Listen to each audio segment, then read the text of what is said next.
Jeremiah speaks Jeremiah also speaks about a utopian age. And he introduces another name for the Mashiach, which, by the way, all of you know, but you might not know where it comes from. So let me read to you from Jeremiah in the Hebrew, and then we'll read the English. Hinei yamim ba'im, that's already the beginning of the utopian age. Neum Adonai ve'akimoti leDavid tzemach. You remember the same? A shoot out of the house of David. Tzadik u'malach melech ve'iskil ve'asa mishpat u'tzedaka בארץ, בימיו תיוושע יהודה וישראל לשכון לבטח, וזה שמו אשר יקראו אדוני צדקנו. How many terms have you heard? לעד יבוא משיח צדקנו? Have you heard that term together? משיח צדקנו? צדקנו is his name. Okay, משיח צדקנו comes from Jeremiah 23. And look what he says. I, the Lord, promise that a new time will certainly come when I will raise up for them a righteous branch, a descendant of David. He will rule over them with wisdom and understanding, and will do what is just and right in the land. And then it continues, and God shall call him Tzidkenu. Okay? Now guys, from these two elements in Isaiah and in Jeremiah, what can we say about the situation in the land when the Messiah arrives? It's not good. It's not good. It's what? It's not good. It's not good. You're very polite. It's in turmoil. It's what? In turmoil. In other words, the Messiah arrives in order to do what? Save. Not just save. Look at the language. You're being very abstract. Let's start talking like prophets. What prophets are most concerned about? To establish justice. To establish justice. Order. To lift the poor. To humble the rich and the proud, right? Publish the sinners. Right? We talked about before in my other courses, we talked about tzedakah, the concept of tzedakah, not as charity, but rather as the application of social order in order to achieve some sort of a harmonious utility in the world. And he talks also about Yehuda Israel. Ishkenu levetach. Yeah, it doesn't say that there was a break. And it doesn't say that in the English. But we know it in the context here also, right? In other words, the Messiah arrives in order to put things back to normal again, order again. Because the reality is chaotic. There's a lot of injustice. Guys, in order for a Messiah, the Shafat B'Tzedek Dalim, in order for a Messiah to treat the poor fairly, there must be poor. In order for a Messiah to make right decisions for the downtrodden of the earth, there must be people who are downtrodden of the earth. In order for him to strike the earth with the rod of his mouth and order the wicked to be executed, there must be people who are wicked here. There must be a lot of disarray in order for the Messiah to come and put it back together again.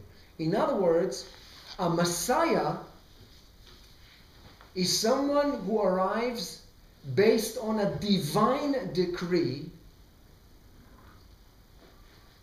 and based on a human disorder, based on this kind of model. But when was, other than Gan Eden, when there was always disorder, it's always a problem. This is why this is utopian, because we live in disorder and the Messiah is not here yet, which now begs the most important question. If a Messiah or the Messiah is supposed to come, and pardon my language again, I'm saying it for the recording. Last week. If the Messiah should arrive when things are shitty, he should be here from the moment creation was done. He should follow suit. I mean, it's never been okay to begin with. Well, from the moment of the expulsion, not from creation. Before. No, my friend. You remember when you were in my class about the prophets? Yeah. Okay, go back to the recordings. I told you, I remember it distinctly, that a prophet who appears on earth is an oh shit moment for the people who see him. Because you never find a prophet in the Bible that comes and says, hi, my name is Isaiah, God talked to me and I want to tell you the guys are doing great. See you later. Yeah, but he's not a prophet. Prophets we have, lots of them. So That's why do we need somebody who's like a super duper prophet? Excellent question. Fantastic question. So now begs the most profound question. if we see that throughout our history, things are never in order. Guys, if things were in order, the Bible will have 19 books less. All the prophets that we read, they are always there because something doesn't work. They talk all the time about injustice and about this and about that and about that. We talked about that. They come in order to put things back in order again. They're human beings. Nobody ever discusses about the property of a prophet. A Messiah already has something else to it. It seems as if it's a prophet on Prozac.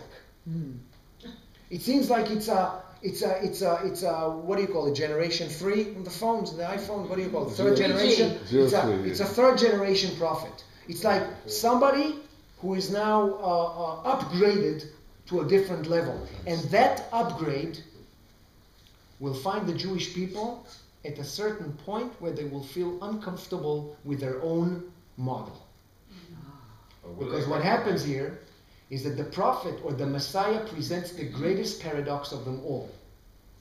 And that is the paradox of realization. A prophet is a Messiah is a Messiah as long as he doesn't show up. Once he shows up, it's a new ballgame. And we have that example, by the way, throughout history, not just with Jesus. Okay, so we're now going to revisit a different model that will become much more prominent also in Jewish thought.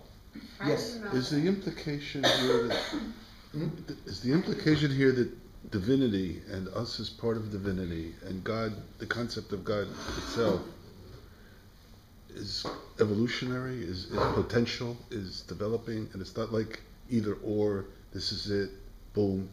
It's no. I'll try to show you eventually that there is some sort of a mix of the two models, and that it's far more complicated than meets the eye. In other words, that the Messiah as a figure is something that is least bothering to the Jewish scholars, and that the Messianic era is a far, far more important question for them, because without that, they know that a Messiah, whoever he may be, will never show up.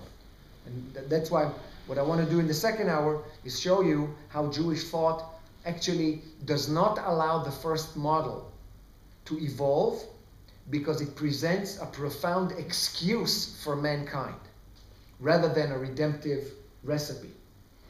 I can be shitty, I can do that, I can do that. When the Messiah comes, he will put things back to order again. No. even the Christians have the second coming because it didn't solve anything. Well, all right, let's take, what do we give, 5 minutes, 10 minutes?